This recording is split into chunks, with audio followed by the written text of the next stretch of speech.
సెలవిస్తుంది, ఎందరూ దేవుని ఆత్మ చేత నడిపించబడతారో వాళ్ళందరూ దేవుని పిల్లలట. హల్లెలూయా. అంటే ఎవరైతే దేవుని ఆత్మ చేత నడిపించబడుతున్నారో వారే దేవుని పిల్లలు అవుతారు తప్ప ప్రియులారా అందరూ దేవుని పిల్లలు కారు.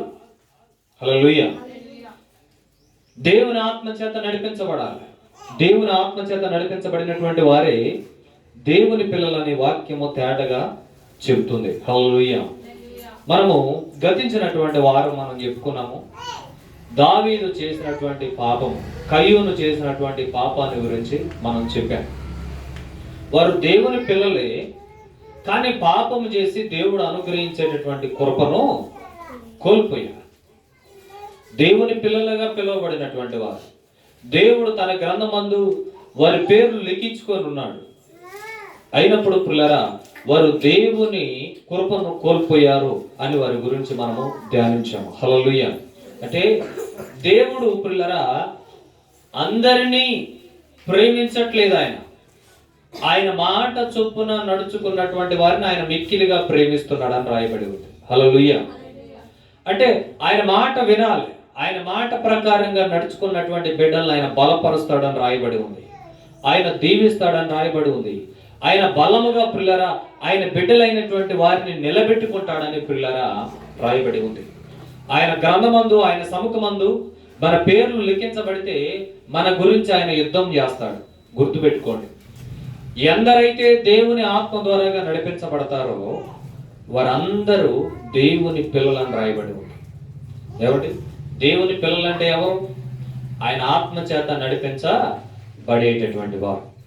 దేవుడు ఆదామును సృజించి నా పిల్లవాడు అని చెప్పేసి ఈ భూమి అంతటినీ కూడా ఆదాముకు అప్పచెప్పి పరిపాలించు అని చెప్పేసి జంతువులను ఏలుబడి చేయి, ఇదిగో సంతానాన్ని కను, అభివృద్ధి చెందు, ఫలించు, నువ్వు ఈ భూమి నిండా వ్యాపించు అని చెప్పేసి దేవుడు చెప్పాడు.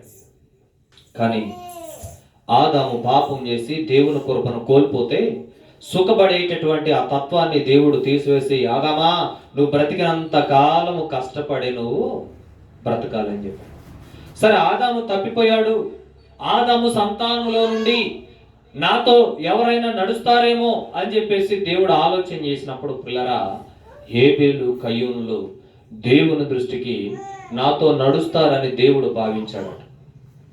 ఏమండి, ఎవరు నడుస్తారని చెప్పారు? హేబేలు కయ్యూను నడుస్తారని దేవుడు భావించాడు. నా పిల్లలు అని చెప్పేసి ఆయన గ్రంథమందు రాసుకున్నాడు. అయితే వీరు బలులు అర్పించే విషయంలో పిల్లరా ఒకడేమో యథార్థంగా అర్పించాడు, ఇంకొకడేమో సనుగుచు గునుగుచు అర్పిస్తే దేవుడు ఏం చేశాడంటే కయ్యూను తృణీకరించి హేబేలును నా కుమారుడని అర్పించుకోవడానికి ఇష్టపడ్డాడు. అలా ఇష్టపడ్డప్పుడు కయ్యూనుకి పిల్లరా ద్వేషం పెరిగి హేబేలును చంపేసుకున్నాడు. హేబేలుని చంపివేశాడు. హేబేలుని చంపివేసినప్పుడు దేవుడు అనుకున్నాడు కయ్యూను నా సముఖంలో ఉండడానికి వీలేదని కయ్యూను ఏం చేశాడు? తన సముఖంలో నుండి నెట్టివేశాడు. హేబేలు చనిపోయాడు. ఇప్పుడు దేవునితో నడిచేటటువంటి వారు లేరు.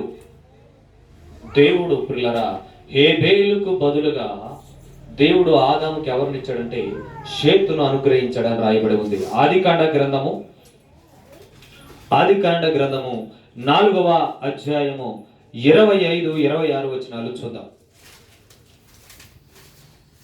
తొందరగా చదువుతున్నాం.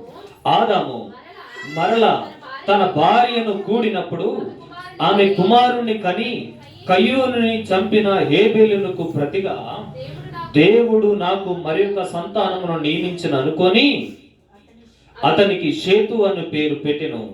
మరియు షేతునకు కూడా కుమారుడు పుట్టెను. అతనికి ఏనోషు అను పేరు పెట్టెను.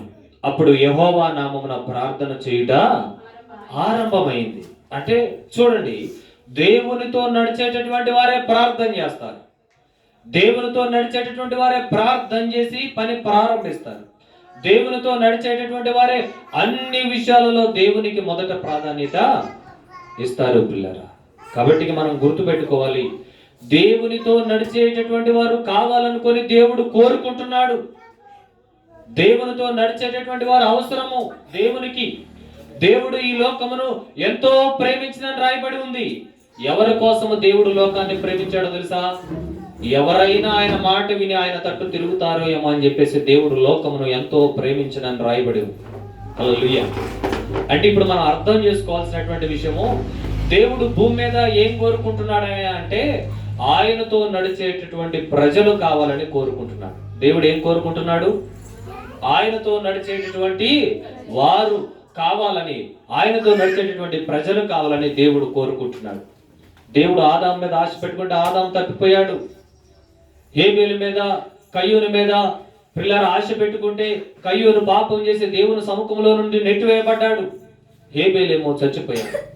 మరలా నాతో నడవటానికి ఒకరు కావాలని చెప్పేసి దేవుడు షేతుని లోకంలోనికి పంపాడు.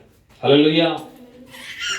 ఆయా రోజులలో, ఆయా కాలాలలో దేవునితో నడవడం కోసము పిల్లరా దేవుడు కయ్యూను, హేబేలు లేనప్పుడు పిల్లరా దేవుడు షేతుని ఎంచుకొని ఆయన పనిని ప్రారంభించాడు. హల్లెలూయా.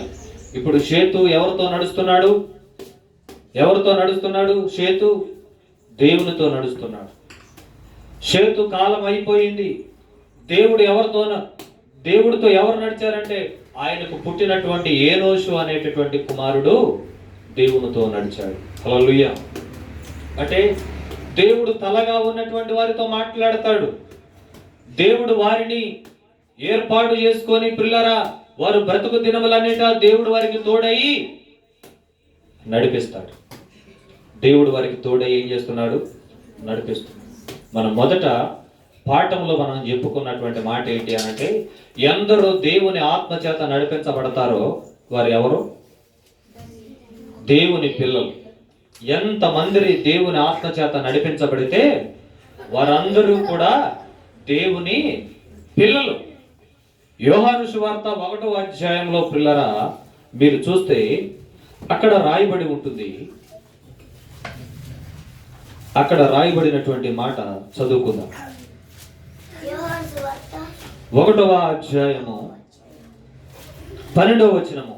తన్ను ఎందరూ అంగీకరించుదురో వారందరికీ, అనగా తన నామమందు విశ్వాసముంచు వారికి దేవుని పిల్లలగుటకు ఆయన అధికారము అనుగ్రహించారు. ఎందరైతే ఆయన యందు విశ్వాసం ఉంచుతారు, అంటే దేవుని పిల్లలము అని అంటే దేవుని యందు ఏముంచుతారు? విశ్వాసం ఉంచుతారు. దేవుని యందు విశ్వాసం ఉంచిన ప్రతి వాడు కూడా దేవునికి పిల్లలు. హల్లెలూయా. మొదట ఆత్మ ద్వారాగా నడిపించినటువంటి వారు దేవుని పిల్లలు. దేవుని యందు విశ్వాసం ఉంచినటువంటి వారు దేవుని పిల్లలు. పిల్లరా, అప్పుడు మీరు ఆలోచించండి, దేవుని పిల్లలగుటకు ఆయన అధికారం అనుగ్రహించెను. 13వ వచనంలో రాయబడి ఉంది, వారు దేవుని వలన పుట్టిన వారే గాని రక్తము వలనైనను శరీర ఇచ్ఛల వలనైనను మానేచ్ఛల వలనైనను పుట్టిన వారు కారు. చాలు. హల్లెలూయా. అంటే ఎవరు దేవుని మాట వింటారు అనంటే దేవుని చిత్తానుసారంగా ఈ లోకంలోనికి పంపబడినటువంటి వారు. ఎంతమంది యేసుక్రీస్తుని వారిని వెంబడిస్తున్నారో పిల్లరా వారందరి పేర్లు దేవుని గ్రంథమందు రాయబడి ఉన్నాయి. బైబిల్ గ్రంథంలో దేవుడు అందరూ ఆశ పెట్టుకొని రాసినటువంటి పేర్లే ఉన్నాయి. ఇంకా లోకంలో ఎంతో మంది ఉన్నారు, అయినప్పటికీ దేవుడు వారందరి పేర్లు బైబిల్ గ్రంథంలో లిఖించలేదు. ఆయన పిల్లలు అని చెప్పుకొనడానికి పిల్లరా దేవుడు కొందరి పేర్లను పిల్లరా ఈ బైబిల్ గ్రంథంలో లిఖించాడు. మీరు చూస్తే ఆదికాండ గ్రంథంలో పిల్లరా, ఆదికాండ గ్రంథము 5వ అధ్యాయంలో 1వ వచనం నుండి చూస్తే, ఆదాము వంశావళి గ్రంథం ఇదే. దేవుడు ఆదామును సృజించిన దినమున దేవుని పోలికగా అతను చేసెను. మగవానిగాను ఆడదానిగాను వారిని సృజించి, వారు సృజించబడిన దినమున వారిని ఆశీర్వదించి వారికి నరులని పేరు పెట్టెను.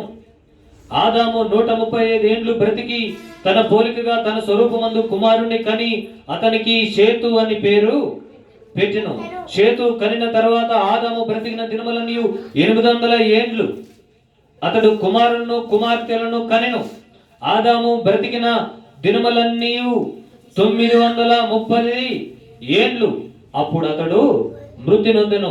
4వ మాటలో స్పష్టంగా రాయబడి ఉంది, అతడు కుమారులను కుమార్తెలను కనెను. కుమార్తెల పేర్లు చెప్పగలరా? ఆదాము కుమార్తెల పేర్లు చెప్పగలరా? ఆదాముకు పుట్టినటువంటి ఇంకొంతమంది పేర్లు చెప్పగలరా? ఎంతో మంది పుట్టారు. ఆదాముకు సంతానం ఉన్నారు, కానీ దేవుడు అందరిని లిఖించలేదు.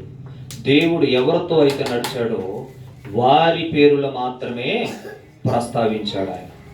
ఆదాముకి కయ్యూను, హేబేలు, షేతుయే కాదు, ఇంకా కుమారులను కుమార్తెలను ఉన్నారు. మరి అందరి పేర్లు ఎందుకు చెప్పలేదు దేవుడు అని అంటే, పురులారా, ఇక్కడ మీరు గమనించాలి, దేవుని ప్రణాళికలో ఉన్నటువంటి వారి పేర్లు మాత్రమే పురులారా దేవుడు ఏం చేశాడంటే బైబిల్ గ్రంథమందు రాయించాడు. ఆదికాండ గ్రంథం రాసింది ఎవరు? నిర్గమకాండం రాసింది ఎవరు? లేవి కాండం రాసింది ఎవరు? సంఖ్యాకాండం రాసింది ఎవరు? ఇది ఎప్పుడు రాయబడింది? జ్ఞాపకం చేసుకోండి పిల్లరా. ఎవరు రాశారు అని అంటే మోషే రాశాడు. మోషే ఆదాము అప్పుడు ఉన్నాడా? లేడు కదా. మరి మోషేకి ఏమెరక ఈ చరిత్ర అంతా? దేవుడు సినాయి కొండ మీద 40 రోజులు మోషేతో మాట్లాడినప్పుడు సృష్టిని గురించి, సృష్టి యొక్క చరిత్రను గురించి దేవుడు అతనికి చెప్పాడు. స్తోత్రం చెప్పండి. హల్లెలూయా. మీ తాత పేరు ఏం పేరు అంటే ఏం చెప్తారు? మీ ముత్తాత పేరు ఏం పేరు అంటే ఏం చెప్తారు? మీకు తెలియదు, కానీ దేవునికి తెలుసు. ఇదిగో నువ్వు బలహీనుడుగా ఉన్నావు, బలవంతుడుగా ఉన్నావు పిల్లరా, ఇప్పుడు నువ్వు అలా ఎందుకున్నావు అనేది నీకు తెలియాలి అని అంటే నీ చరిత్రను అడగాలి. ఎవరిని అడగాలి? నీ చరిత్రను అడగాలి. దేవుడు మోషేని పరిచయం చేసుకుంటున్నాడు. నిర్గమకాండ గ్రంథము,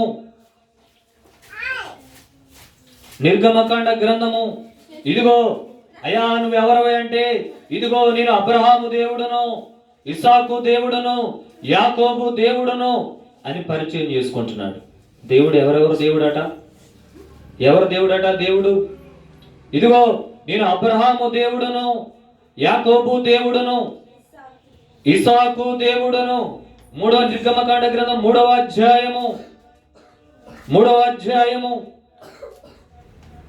వచనములో, మరియు దేవుడు మోషేతో ఇట్లనెను, మీ పితరుల దేవుడైన యెహోవా అనగా అబ్రహాము దేవుడును, ఇస్సాకు దేవుడును, యాకోబు దేవుడును అయినా యెహోవా మీ యొద్ద నన్ను పంపినని నువ్వు ఇశ్రాయేలుతో చెప్పవలెను.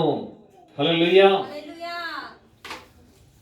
దేవుడు నేను ఆదాము దేవుడు అని చెప్పలేదు, కయ్యూను దేవుడు అని చెప్పలేదు, హేబేలు దేవుడు అని చెప్పలేదు.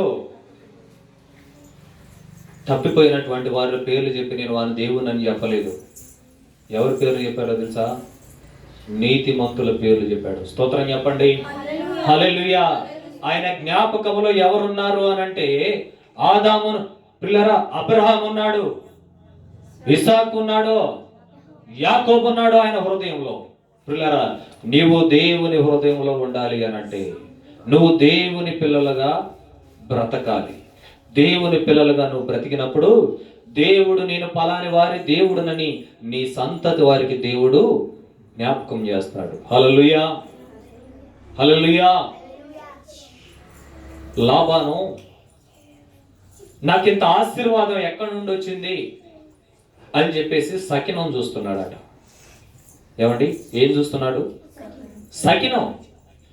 నేను ఎంతగా అభివృద్ధి పొందడానికి నాకున్నటువంటి ఏ దేవతలను ఆశీర్వదించింది, ఏ దేవుళ్ళను నన్ను ఆశీర్వదించారో తెలుసుకోవాలనుకొని ఇంత ఆశీర్వాదం ఇచ్చినటువంటి దేవుణ్ణి నేను గణపరచాలని చెప్పుకొని ఆయనకున్నటువంటి దేవుళ్ళందరి పేర్లు చెప్పి చాటు ఊపుతున్నాడు. ఏమండి, చాటు ఎప్పుడు ఊపిందో తెలుసా? ఇంత దీవెన అందరికీ ఇప్పుడు ఎలా వచ్చిందని చూస్తే పిల్లరా, ఇదిగో యాకోబు దేవుడు వలన కలిగిందా ఈ ఆశీర్వాదం అంటే సగినంలో తెలిసిపోయిందట. ఇది యాకోబు నమ్ముకున్నటువంటి దేవుని వలన కలిగినటువంటి ఆశీర్వాదం అని. స్తోత్రం చెప్పండి. హల్లెలూయా. నువ్వు దేవుని కుమారుడు అయితే, నువ్వు దేవుని కుమార్తె అయితే, నువ్వు దేవుని ఆత్మ చేత నడిపించబడుతుంటే, నువ్వెక్కడుంటే అక్కడ ఆశీర్వాదము, నువ్వెక్కడుంటే అక్కడ సమస్యకు పరిష్కారము, నువ్వెక్కడుంటే అక్కడ సమాధానము, శాంతి వర్ధిల్లుతాయి. నువ్వు దేవుని పిల్లలు కావాలి, దేవుని కుమారుడు కావాలి. దేవుని కుమారుడు అయితే దేవుడు నిన్ను హెచ్చిస్తాడు, దేవుడు నిన్ను ఆశీర్వదిస్తాడు, దేవుడు నిన్ను బలపరుస్తాడు. మరి ఇంతకి నువ్వు దేవుని కుమార్తెవేనా? దేవుని గ్రంథమందు నీ పేరు రాయబడిందా? దేవుని హృదయంలో నీకు చోటుందా? దేవుడు నిన్ను దృష్టించుచున్నాడా? దేవుడు నాతో నడుస్తున్నాడు అనేటటువంటి ఒక జ్ఞానం నీకుందా? దేవుడు నాతో ఉన్నాడు అనేటటువంటి స్పృహ నీకుందా? పిల్లరా, జ్ఞాపకం చేసుకోవాలి, దేవుడు నాతో నడుస్తున్నాడా లేదా అనేటటువంటి సంగతిని ప్రతి ఒక్కళ్ళు కూడా గుర్తెరగాలి. దేవుడు అన్ని స్థలాల్లోకి రాడు. దేవుడు ఎప్పుడు నీతో ఉండాలి అని అంటే నీలో పాపం ఉండకూడదు. దేవుడు నువ్వు వెళుతున్నటువంటి స్థలానికి నీతో కూడా దేవుడు రావాలి అని అంటే దేవుడు నీ పేరు చెప్పుకునే విధంగా నువ్వు బ్రతకాలి. ఏమండి, దేవునికి పరిచయం అవసరమా? నేను అబ్రహాము దేవుడునని, ఇస్సాకు దేవుడునని, యాకోబు దేవుడని మోషేకి చెప్పాల్సినటువంటి అవసరం ఏముందనంటే, మోషేకి చరిత్ర చెప్పింది వాళ్ళ తాతలు చెప్పారు, వారి తండ్రులు చెప్పారు. ఇదిగో మన అబ్రహాము అంతగా ఆశీర్వదించబడ్డాడు అనంటే ఆ దేవుడు వల్లనే ఆశీర్వదించబడ్డాడు. ఇదిగో ఇస్సాకు ఇంతగా దీవించబడ్డాడంటే ఆ దేవుడు వల్లనే దీవించబడ్డాడు. ఇదిగో యాకోబు ఇంతగా ఆశీర్వదించబడ్డాడు అనంటే ఆ దేవుడు వల్ల. అంటే ఇప్పుడు దేవుడికి ఒక కేర్ ఆఫ్ అడ్రస్ దొరికింది. అబ్రహామును ఆశీర్వదించిన దేవుడు గొప్పవాడు, ఇస్సాకును ఆశీర్వదించినటువంటి దేవుడు గొప్పవాడు, యాకోబును ఆశీర్వదించినటువంటి దేవుడు గొప్పవాడు. అందుకే మోషేతో పరిచయం చేసుకునేటప్పుడు దేవుడు చెప్పినటువంటి మాట ఏంటంటే, ఇదిగో నేను యాకోబు దేవుడును, ఇస్సాకు దేవుడును, అబ్రహాము దేవుడు అని చెప్పాడు. ఎక్కడైనా నేను కయ్యూను దేవుడు అని చెప్పాడా? దేవుడు ఎందుకు చెప్పలేదు తెలుసా? దేవుడు సిగ్గుపడేటటువంటి పని చేశాడు. ఏమండి, ఆలోచించండి. దేవుడు నీ పేరు చెప్పుకొని తలెత్తుకుంటే నువ్వు ఆశీర్వదించబడతావు. నువ్వెక్కడున్న ఆశీర్వాదము, నువ్వెక్కడున్నా దేవుడు నీతో నడుస్తాడు. నువ్వు గాఢ అంధకార లోయల్లో సంచరించిన దేవుడు దావీదుతో చెప్పాడు, ఇదిగో నువ్వు గాఢాంధకార లోయల్లో సంచరించిన నేను నీకు తోడై ఉంటాను. దేవుడు నిన్ను విడిచిపెట్టాడా? దేవుడు నిన్ను విడిచిపెడితే నీకు సమాధానం దొరకదు. దేవుడు నిన్ను విడిచిపెడితే నీకు శాంతి ఉండదు. దేవుడు నిన్ను విడిచిపెడితే ఆశీర్వాదం చూడలేవు. నువ్వు నాటిన మొక్క కూడా ఎండిపోతుంది. నువ్వు విత్తిన విత్తనాలు ఫలింపయ్యావు.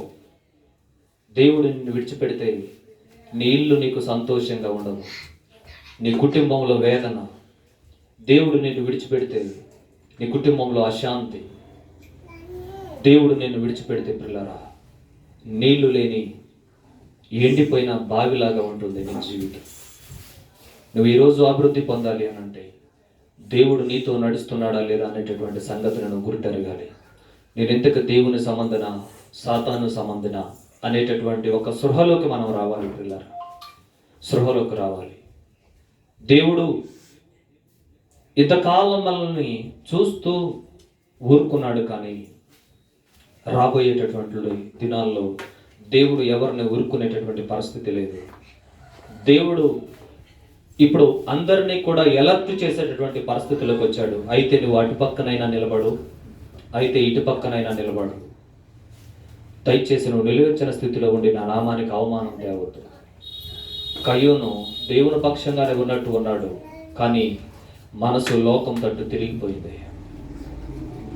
పిల్లరా, ఎందరో సంఘంలో కలిశారు, సంఘంతో పాటుగా తిన్నారు, సంఘంతో పాటుగా ఉన్నారు, కానీ మధ్యలో లోకాన్ని ప్రేమించి వెళ్ళిపోయారు. ఈరోజు సంఘంతో నువ్వు ఉంటేనే నీకు ఆశీర్వాదము. సంఘంలో దేవుని ఆత్మ ద్వారాగా నడిపించబడితేనే నీకు దీవెన.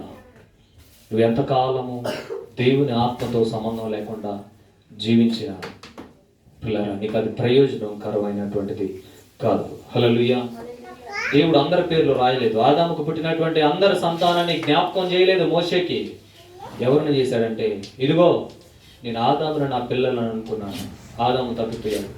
కయ్యూను హేబేలు నా పిల్లలను అనుకున్నాను, కయ్యూను పాపం చేసి నా సన్నిధిలో నుండి నెట్టివేయబడ్డాడు. హేబేలును కయ్యూను చంపేశాడు. నాతో నిలవటానికి జనము కావాలని నేను షేతును ఎన్నుకున్నాను. షేతులో నుండి ఎవరెవరిని ఎన్నుకున్నానో తెలుసా? షేతులో నుండి ఏనోషును ఎన్నుకున్నాను. హేనోషులో నుండి ఎవరిని ఎన్నుకున్నానో తెలుసా? 9వ వచనంలో రాయబడి ఉంది, కేయును ఎన్నుకున్నాను. కేయును నుండి నేను ఎవరిని ఎన్నుకున్నానో తెలుసా? 13వ వచనంలో మహలేలును ఎన్నుకున్నాడు దేవుడు. మహలేలులో నుండి దేవుడు ఎవరిని ఎన్నుకున్నాడో తెలుసా? 16వ వచనంలో రాయబడి ఉంది, ఏ రోజును ఎన్నుకున్నాడు. 17వ వచనంలో రాయబడి ఉంది, 18వ వచనంలో రాయబడి ఉంది, దేవుడు ఏ రోజులో నుండి ఎవరిని ఎన్నుకున్నాడంటే హానోకును ఎన్నుకున్నాడు. హానోకును కనిన తర్వాత ఏ రోజు 800 ఏళ్ళు బ్రతికి కుమారులను కుమార్తెలను కనెను. ఏ రోజు దినములన్నీ 960 ఏళ్ళు. అప్పుడు అతడు మృతి నొందెను. హానోకు 65 ఏళ్ళు బ్రతికి మొతుషిలను కనెను. హానోకు మొతుషిలను కనిన తర్వాత 300 ఏళ్ళు దేవునితో నడుచు కుమారులను కుమార్తెలను కనెను. హానోకు దినములన్నీ 365 ఏళ్ళు. హానోకు దేవునితో నడిచిన తర్వాత దేవుడు అతను తీసుకొని పోయిన కనుక అతడు లేకపోయాను. తర్వాత మెతుషెలను ఎన్నుకొనెను. మెతుషెల నుండి లేమెకును ఎన్నుకొనెను. లేమెకులో నుండి పిల్లరా నోవాహును దేవుడు ఎన్నుకొనెను. చూడండి, ఇక్కడ ఎన్నుకోబడినటువంటి పేర్లు మాత్రమే దేవుడు బైబిల్ గ్రంథంలో లిఖింపజేశాడు.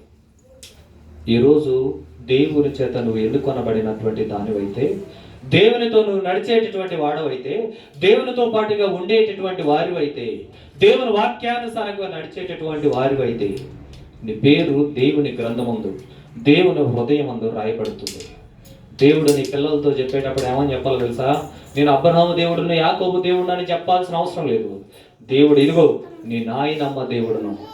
దేవుడు చెప్పేటప్పుడు ఇదిగో నేను మీ అమ్మ నమ్ముకున్నటువంటి దేవుడును అని నిన్ను గురించి పరిచయం చేయాలి. అంత గొప్పగా నీతిమంతుడుగా నువ్వు ఎదగాలే.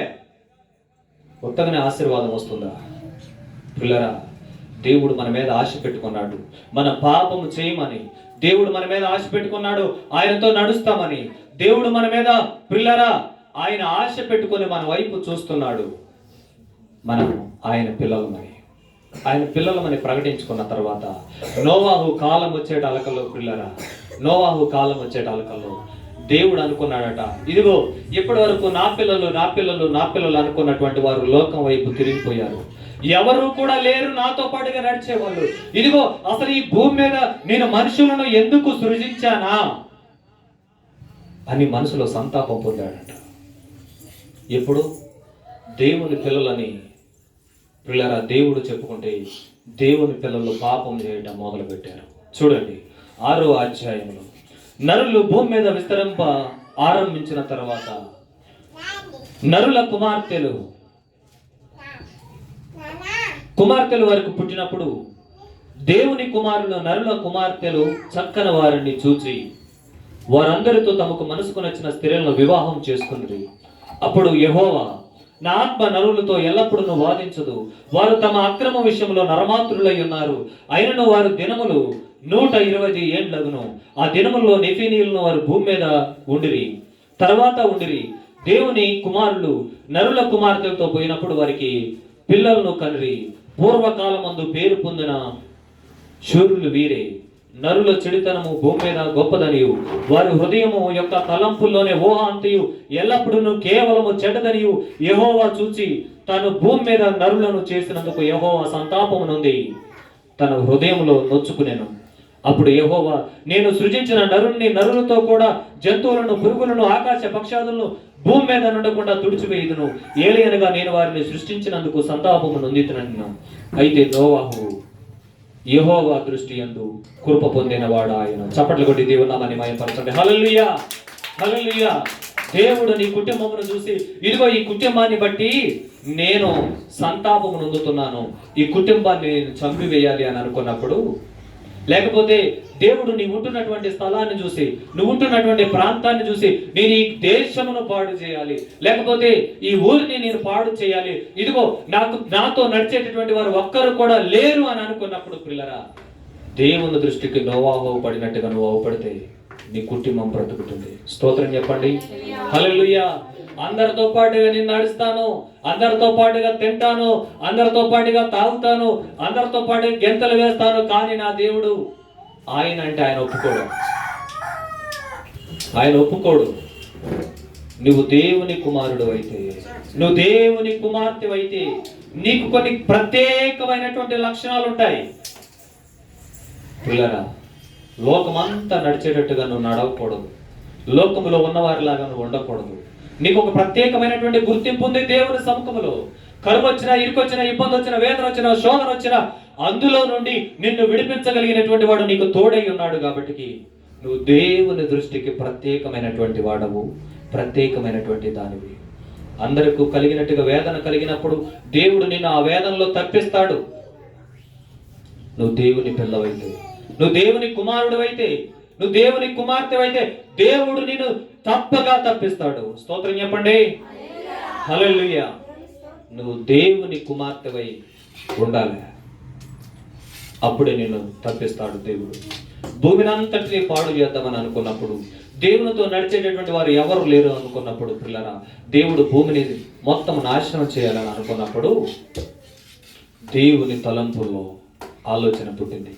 భూమి మీద ఎవరు లేకుండా చేయాలి అని అంటే, భూమిని అంతటినీ కూడా నీళ్ల చేత ముంచి వేస్తే ఒక్కడు కూడా బ్రతకడు, పురుగులు గిరుగులు అన్నీ కూడా కొట్టుకొని పోతాయి, చచ్చిపోతాయి అని అనుకున్నాడు.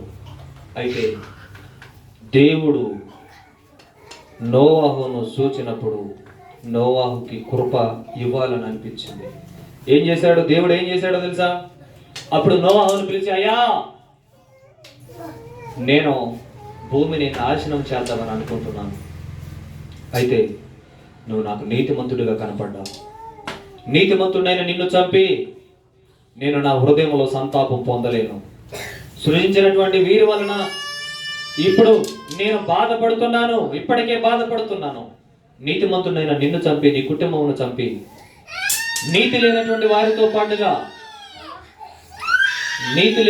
వారితో పాటుగా నీతిమంతుడమైనటువంటి నిన్ను నేను చంపలేవను. నువ్వు దేవుని కుమార్తెగా, కుమారుడుగా ఉంటేనే దేవుడు నిన్ను తప్పించడానికి ఆలోచన చెప్తాడు. హల్లెలూయా. నోవాహుకు చెప్పాడు, నాయనా, ఈ భూమి మీదకి వర్షం రాబోతుంది, ఈ భూమిని అంతా కూడా నేను నాశనం చేయబోతున్నాను, కాబట్టి నువ్వు తప్పించబడాలి అని అంటే నీకు సలహా చెప్తున్నాను. నువ్వు అందరు కట్టుకున్నట్టుగా మేడలతో, మిద్దెలతో ఇళ్ళు కట్టుకోవద్దు, అవన్నీ పాడైపోతాయి. నీతో చెప్తున్నాను, నువ్వు బ్రతకడం కోసం, నీ కుటుంబం బ్రతకడం కోసం, నీవు జీవించడం కోసము ఓడ కట్టుకో. ఓడ కట్టుకుంటే నేను వర్షాన్ని కురిపిస్తాను కదా, ఈ భూమి మీద ఉన్నటువంటి వారందరూ నాశనం అయిపోతారు కదా, కానీ నువ్వు మాత్రమే ఆ నీటి పైన తేలుతావు అని చెప్పేసి ఆలోచన చెప్పాడు. హల్లెలూయా. ఏమండి, దేవుడు మాట్లాడిన తర్వాత దేవుని మాట వినకుండా మన ఇష్టానుసారంగా చేసామనుకోండి, నష్టం మనకా దేవుడికా? మనకే. దేవుడు చెప్పినటువంటి ఆలోచన నోవాహుకు నచ్చింది. వాళ్ళ పిల్లలతో చెప్పాడు, భార్యతో చెప్పాడు, అయ్యా, దేవుడు మనల్ని ఇల్లు కట్టుకోమని చెప్పలేదు, దేవుడు మనల్ని రక్షింపబడటం కోసం ఓడ కట్టుకోమని చెప్పాడు. కాబట్టి మీరు పగులంతా పని చేయండి మనం బ్రతకటానికి, రాత్రులు నేను ఓడ తయారు చేస్తుండగా మీరు నాకు సహకరించండి అని చెప్తే పగులంతా వారు బ్రతకడానికి పనిచేశారు. రాత్రులు మాత్రం పిల్లరా ఆ ఓడ తయారీకి కావాల్సినటువంటి సామాగ్రిని తీసుకొచ్చారు కదా, దానికి సూట్ అయ్యే విధంగా పిల్లరా పని చేశారు. హల్లెలూయా. ఏమండి, అందరూ నిద్రపోయేటప్పుడు మనం కూడా నిద్రపోతే మనకి పెద్ద ప్రయోజనం ఉండదు. హల్లెలూయా. పగలంతా ఈ లోక సంబంధంగా మనం బ్రతకడానికి కావలసినటువంటి ధనమును సంపాదించాలి. రాత్రి మనం మరణించిన తర్వాత దేవుని దగ్గరికి వెళ్తాం కాబట్టి, మరణించిన తర్వాత దేవుని రాజ్యంలో మనం శాంతి సమాధానం కలిగినటువంటి వారంగా ఉండాలి అని అంటే రాత్రులు దేవునితో కలిసి ప్రార్థించేటటువంటి బిడ్డలుగా ఉండాలి. హల్లెలూయా, హల్లెలూయా. ఆ రోజు తప్పించబడటం కోసం ఓడ అవసరము.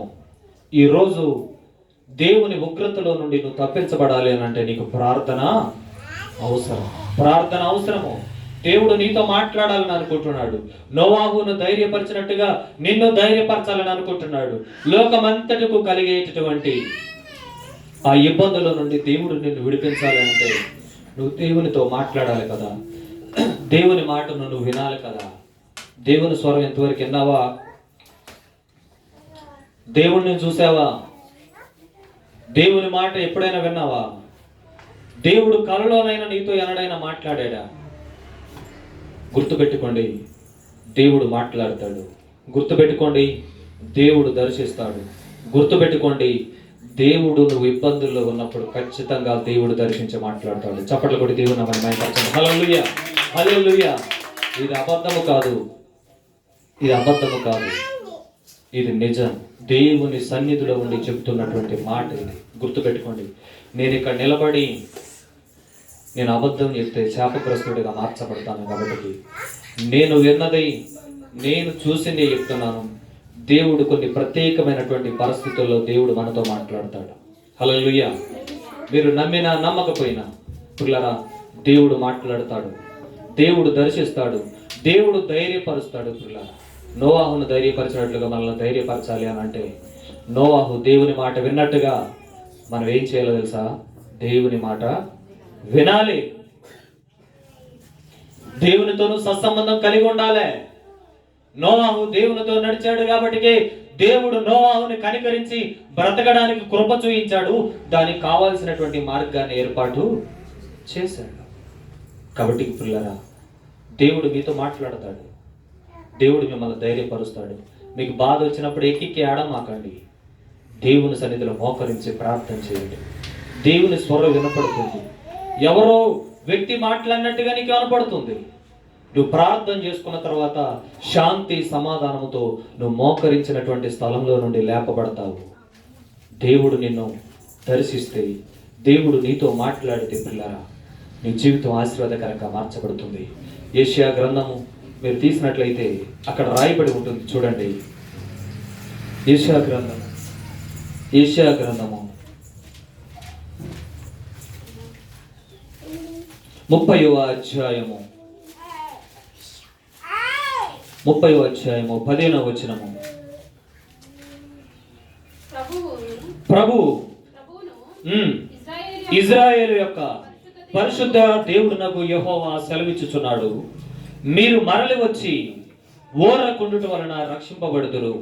మీరు ఓరకుండి నమ్ముకొనుట వలన మీకు బలము కలుగును.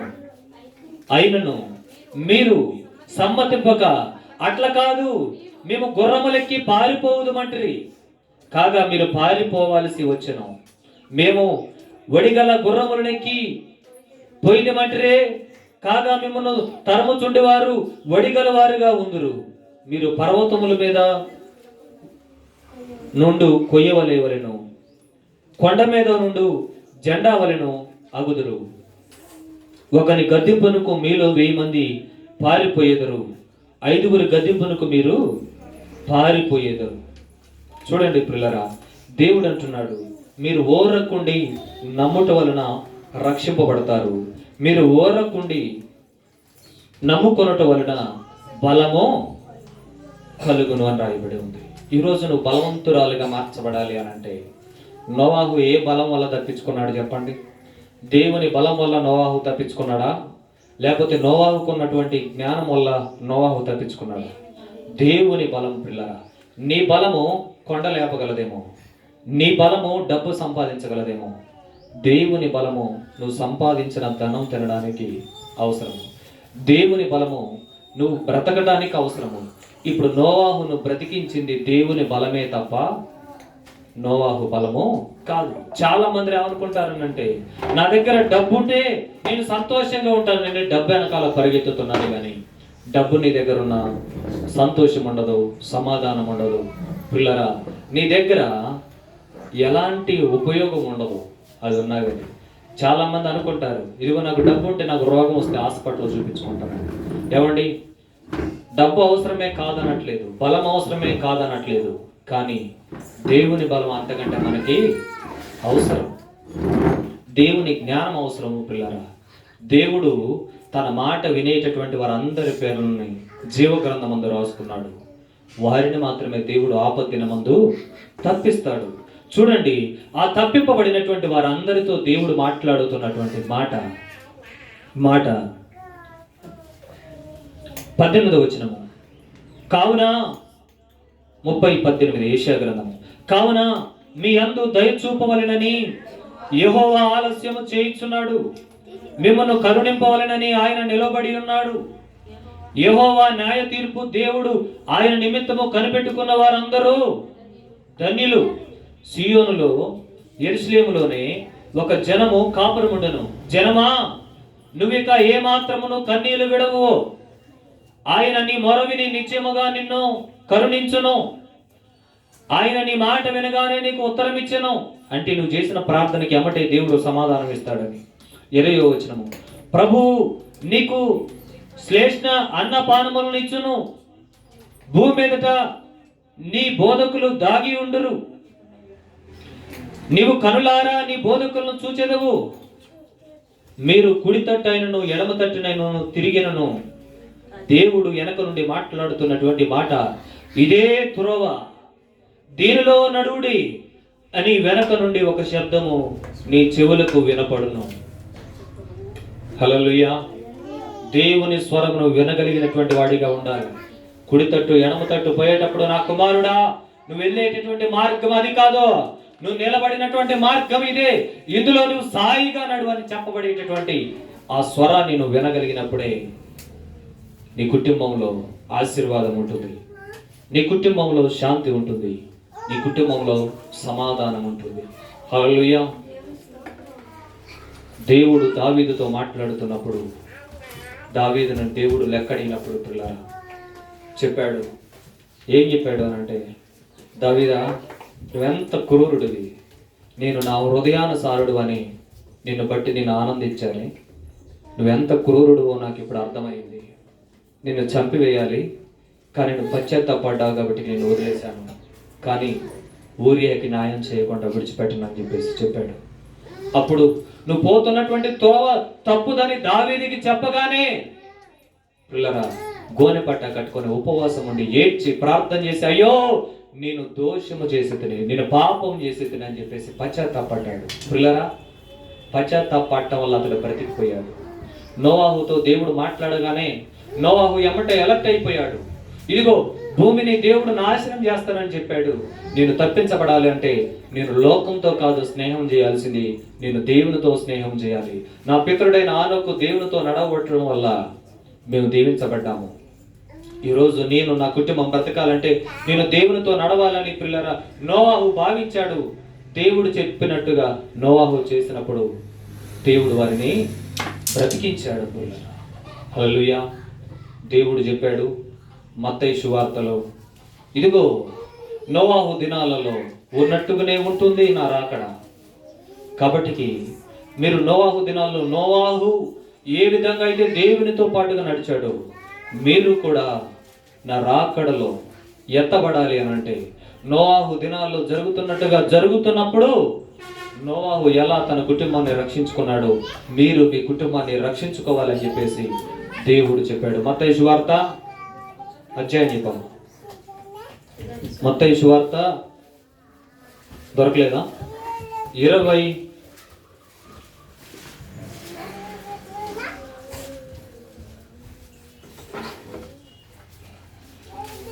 24వ అధ్యాయము 37వ వచనము.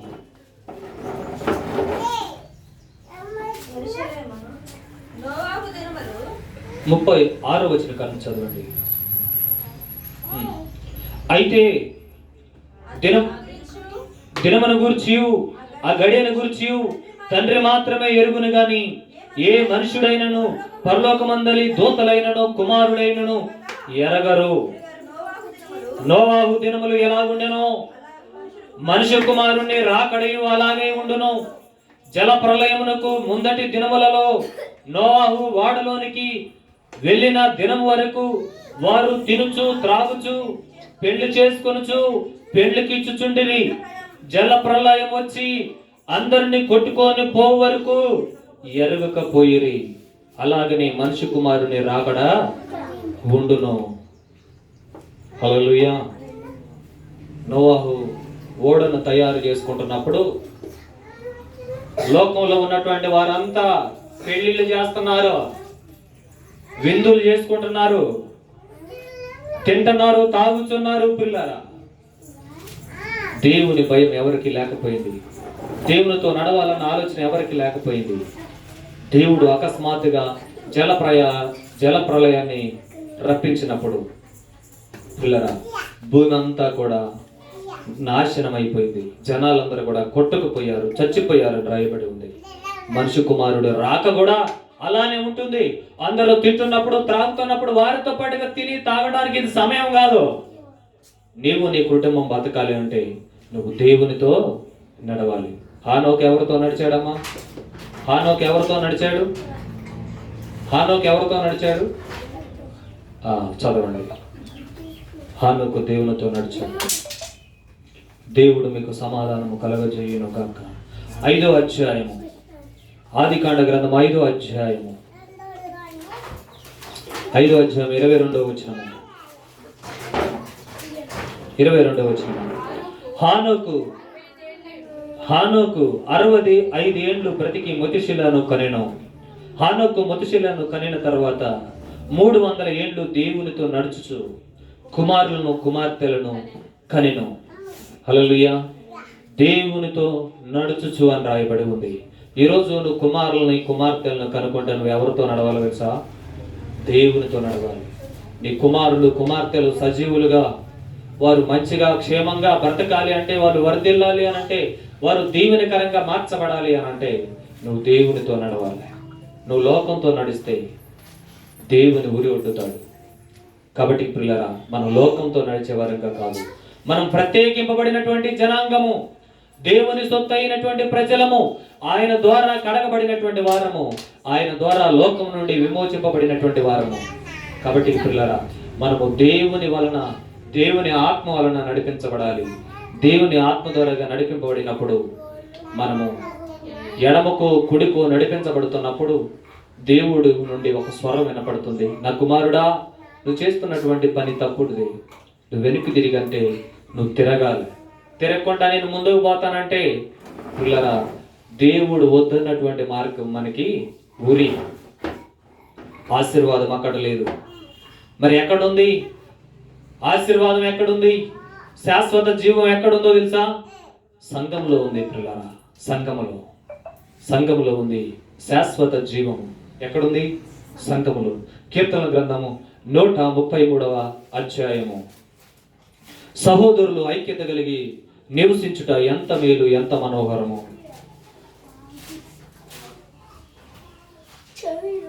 133వ కీర్తన. సహోదరులు ఐక్యత కలిగి నివసించుట ఎంత మేలు, ఎంత మనోహరము. అది తల మీద పోయబడిన అహరోను గడ్డంపై నుండి కారి అతని అంగీల అంచుల వటుకు దిగజారి పరిమళ తైలము వలె ఉండెను. సియోను కొండ మీదకి దిగివచ్చి హెర్మోను మంచు వలె ఉండును. ఆశీర్వాదము శాశ్వత జీవము అచ్చట ఉండవలెనని యెహోవా సెలవిచ్చెను. హల్లెలూయా, హల్లెలూయా. ఎక్కడ ఉంటుంది ఆశీర్వాదము? ఎక్కడుంటుంది శాశ్వత జీవం అంటే సంఘములో. సహోదరులందరూ ఐక్యత కలిగి ప్రార్థన చేసినప్పుడు అక్కడ ఏం కలుగుతుందో కలుగుతా? శాశ్వత జీవం కలుగుతుంది. మనం దేని గురించి ప్రార్థన చేసినా ఐక్యత కలిగి ప్రార్థన చేసినప్పుడు, ప్రార్థనలో మనం అందరం ఏకీభవించినప్పుడు పిల్లరా, దేవుడు ఏం చేస్తాడంటే శాశ్వతమైనటువంటి జీవాన్ని దేవుడు ఇస్తాడు. మనం లోకంలో ఉండకూడదు. మనం ఎక్కడ ఉండాలి? దేవుని పిల్లలు ఉన్నటువంటి చోట. దేవుని సంఘం ఉన్నట్టు చోట మనం ఉండాలి పిల్లరా. అలా ఉన్నప్పుడు మాత్రమే దేవునితో మనం నడవగలుగుతాము ప్రస్తుతం ఉన్నటువంటి పరిస్థితుల్లో. కాబట్టి పిల్లరా, మనం సంఘానికి అంటుకట్టుబడి మనము నడుచుకుంటా వెళ్తున్నప్పుడు దేవుని కృప వలన పిల్లరా మనము పరలోక రాజ్యం చేరుకుంటాము. ఇదిగో మీకు ఒక విషయం తెలుసా, దేవుడు తన ఆలోచనలు మార్చుకోడు, కానీ ఆ ఇబ్బందులలో ఆ బాధలలో బాధింపబడుతున్నప్పుడు నిన్ను తప్పించడానికి దేవుడు ఒక మార్గాన్ని ఏర్పాటు చేస్తాడు. దేవుడు భూమిని నాశనం చేయాలనుకున్నప్పుడు నోవాహును తప్పించాడు, కానీ భూమిని నాశనం చేయటం మాత్రం దేవుడు ఆపలేదు. దేవుడు ఈ భూమికి టయాన్ని ఫిక్స్ చేశాడు, ఈ భూమిని అంతటిని కూడా నాశనం చేయాలని దేవుడు తలంచుచున్నాడు. కాబట్టి నీతిమంతునైన నిన్ను దేవుడు మేఘం మీద తీసుకొని పోయిన తర్వాత ఈ భూమిని దేవుడు అగ్ని చేత కాల్చివేస్తాడు. కాబట్టి పిల్లరా, మీరు దేవుని పిల్లలుగా ఉంటే, దేవుని ఆత్మ ద్వారాగా నడిపించబడితే మీకు ఆశీర్వాదము, ఐశ్వర్యము, మంచి పేరు, ఘనత దేవుని గ్రంథమందు మీ పేర్లు లిఖింపబడి ఉంటాయి. మీరు దేవుని మీద తిరుగుబాటు చేసినటువంటి ప్రజలుగా ఉంటే మీకు శ్రమ కలుగుతుంది, జీవగ్రంథముల నుండి మీ పేరు తుడిచివేయబడుతుంది. పిల్లరా, మీరు ఆశీర్వాదమైనను పిల్లరా శాశ్వత జీవమునైనను మీరు పొందుకోలేవరు. కాబట్టి దేవుడు చెప్పినటువంటి మాటలను బట్టి మనము ఆయనతో పాటుగా నడుచుకుంటే, దేవుని ఆత్మ చేత మనం నడిపించబడితే, దేవుని ఆత్మ మీకు ఏమి బోధిస్తుందో దాన్ని బట్టి మీరు ముందుకు నడుచుకుంటే పిల్లరా మీరు నిత్య జీవానికి పాత్రులుగా ఎంచబడతారు. హల్లెలూయా. కాబట్టి దేవునితో నడవటం అనంటే ప్రార్థన, దేవునితో నడవటం అనంటే వాక్యానుసారమైనటువంటి జీవితము, దేవునితో నడవటం అనంటే పిల్లరా సంఘముతో నడవటం. కాబట్టి పిల్లరా ఈ 3 విషయాల్లో మనం నమ్మకంగా ఉంటే దేవుడు నోవాహును ఆశీర్వదించినటువంటి దేవుడు, అబ్రహామును ఆశీర్వదించినటువంటి దేవుడు, యాకోబును ఆశీర్వదించినటువంటి దేవుడు పిల్లరా మనల్ని కూడా ఆశీర్వదిస్తాడు. అట్టి కృప సమాధానము మనకుని మన పిల్లలకుని కలుగును గాక. ఆమేన్.